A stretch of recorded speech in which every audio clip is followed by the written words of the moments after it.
जय जय शङ्कर हर हर शङ्कर जय जय शङ्कर हर हर शङ्कर जय जय शङ्कर हर हर शङ्कर जय जय शङ्कर हर அத்வைதம் தெய்வத்தின் குரல் 6ஆம் பாகம்.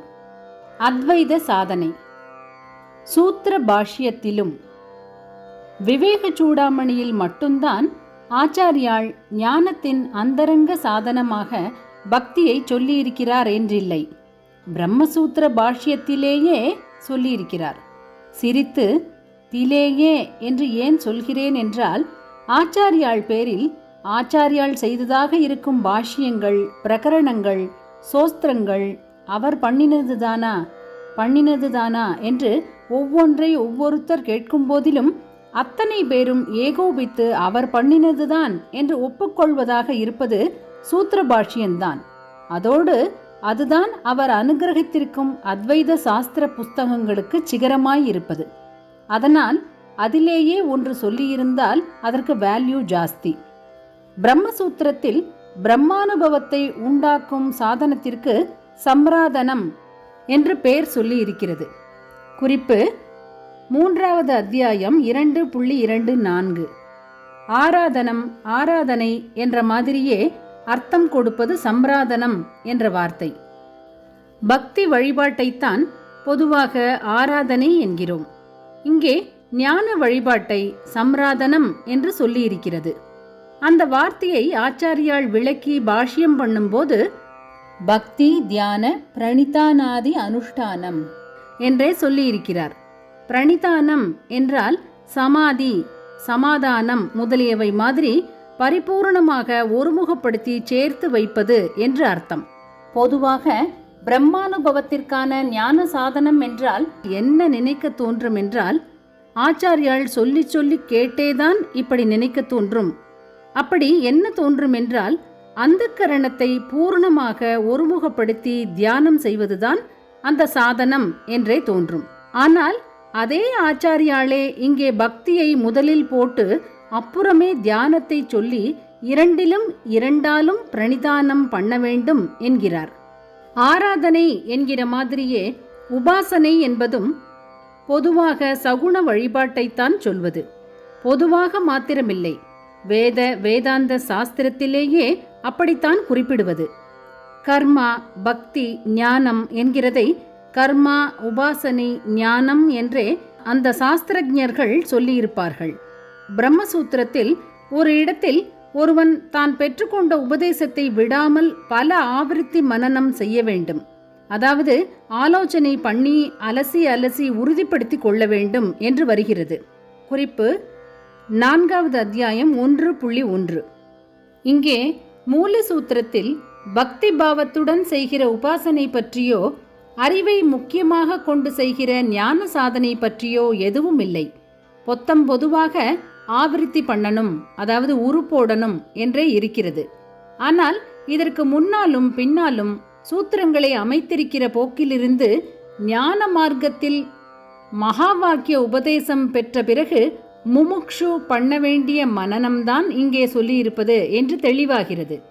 ஆச்சாரியால் ரொம்ப அழுத்தமாக தெளிவுபடுத்தி அப்படித்தான் பாஷ்யம் பண்ணியிருக்கிறார்.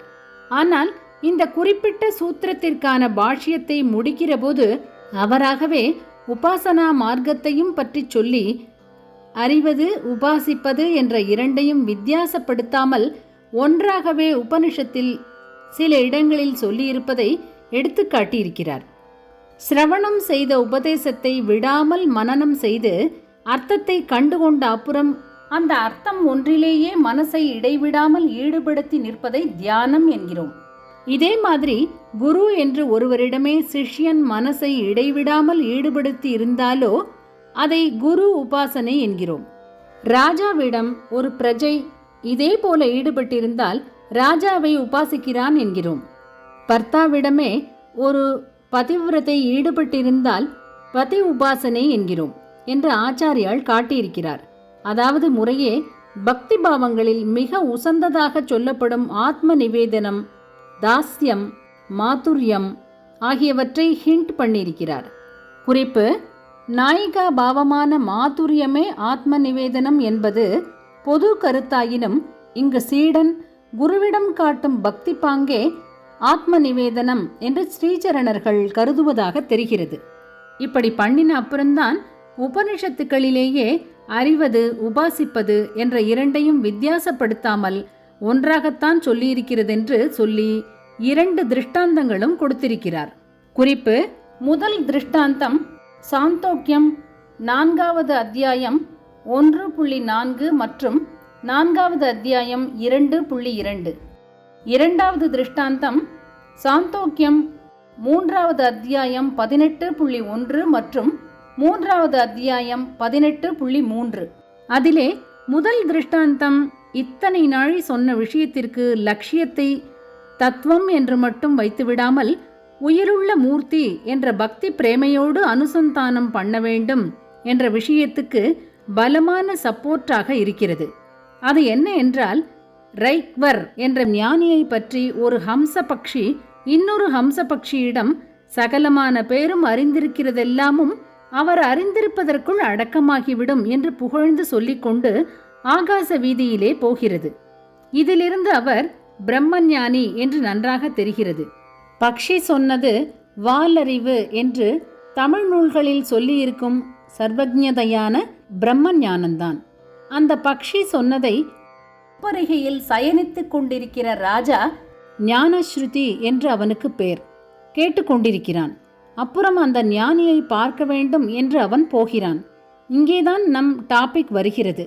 அவர் அறிந்திருக்கும் அந்த ஞான தத்துவத்தை தனக்கு உபதேசிக்கும்படி அவரிடம் பிரார்த்திக்க வேண்டும் என்றே போகிறான். ஆனால் போனவன் அவரிடம் தாங்கள் அறிந்திருக்கும் தத்துவத்தை பற்றி உபதேசிக்க வேண்டும் என்று சொல்லாமல் தாங்கள் உபாசிக்கிற தேவதையை பற்றி உபதேசிக்கணும் என்று சொல்லி பிரார்த்திக்கிறான். அதாவது தத்துவ விசாரம், சோதனம், அனுசந்தானம் என்றெல்லாம் பிரம்ம வித்யா சம்பிரதாயத்தில் சொல்லப்படும் தியானத்தை ஜீவனுள்ள ஒரு மூர்த்தியிடம் பக்தியோடு செய்கிற உபாசனையின் பாவத்தோடு செய்ய வேண்டும் என்று இங்கே ஸ்பஷ்டமாக ஏற்படுகிறது.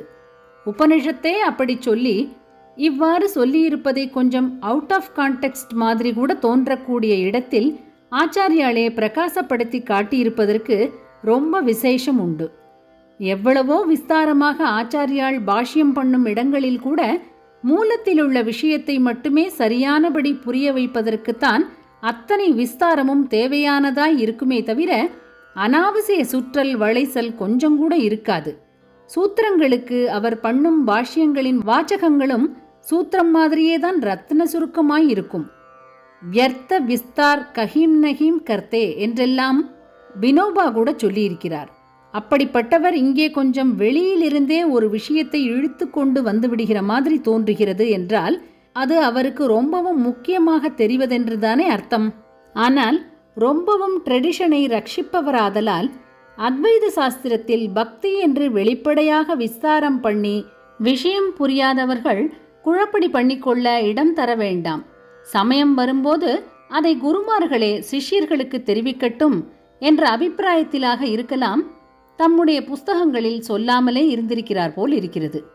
ஆனாலும் முடிவாக ஏஷ ஆதேசக ஏஷ உபதேசக ஏதத் அனுசாசனம். குறிப்பு: தைத்ரியோபனிஷத் 1வது அத்தியாயம் 11.4. இதுவே ஆக்ஞை, இதுவே ஃபைனல் உபதேசம், இதுவே விதிமுறை கோட்பாடு என்கிற ரீதியில் விவேக சூடாமணியை அனுகிரகித்த போது அதில் பக்தியை வெளிப்படச் சொல்லி அதுதான் ஞானயோக உபகரணங்களில் முக்கியமானது என்று தெரியப்படுத்தியிருக்கிறார். ஜெய ஜெய சங்கர, ஹரஹர சங்கர. மகாபெரியவா சரணம். ஜெய ஜெய சங்கர, ஹர ஹர சங்கர. ஜெய ஜெய சங்கர, ஹர ஹர சங்கர. ஜெய ஜெய சங்கர.